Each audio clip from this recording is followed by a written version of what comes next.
Continuando então o assunto estrutura da matéria, hoje falaremos sobre classificação periódica dos elementos, também conhecida como tabela periódica.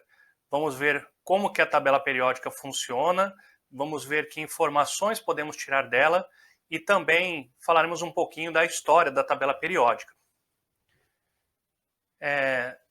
Fatos importantes: 1869, o russo Dmitri Mendeleev, ele dispõe a tabela periódica, os elementos químicos da tabela periódica, em ordem crescente de massa atômica, e ele procura organizar em famílias por semelhanças em propriedades químicas.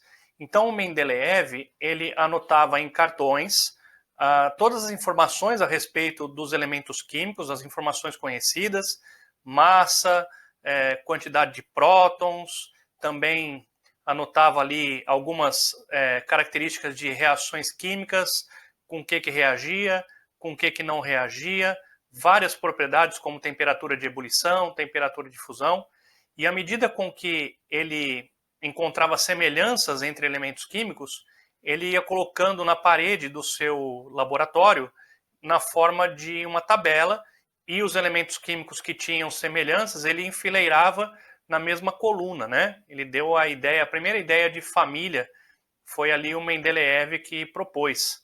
E em 1913, o Moseley, ele propõe então a ideia do número atômico. Esse conceito número atômico é usado até hoje e é o número atômico que organiza a tabela periódica. Então a tabela periódica é organizada a partir do número atômico dos elementos químicos. Os símbolos, eles são representados da seguinte forma: utiliza-se a primeira letra do nome em latim. Mas por que em latim? Porque era uma língua muito falada na época, né? Nós estamos ali, voltando um pouquinho, no final dos anos 1800, começo dos anos 1900. Falava-se ainda muito o latim, né? E se houver a necessidade do uso de uma segunda letra, então essa segunda letra será na sua letra minúscula. Então vamos ver alguns exemplos aqui. O nitrogênio, em latim nitrogenium, o símbolo é N. Quando foi descoberto o sódio, de nome em latim natrium, já existia um elemento químico com a letra N, o nitrogênio.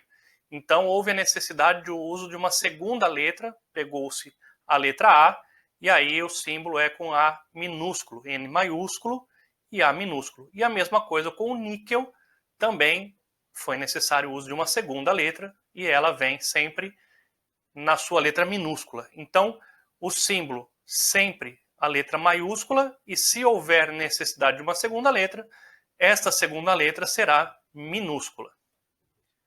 Bom, na tabela periódica, assim como qualquer tabela, ela é organizada por linhas e por colunas, né? As linhas são chamadas de períodos e as colunas são chamadas de famílias. Existem ali 5 grandes grupos, 5 organizações que nos ajudam a entender e compreender melhor a tabela periódica. Então, são elas: hidrogênio, metais, semimetais ou metalóides, ametais ou não metais e os gases nobres.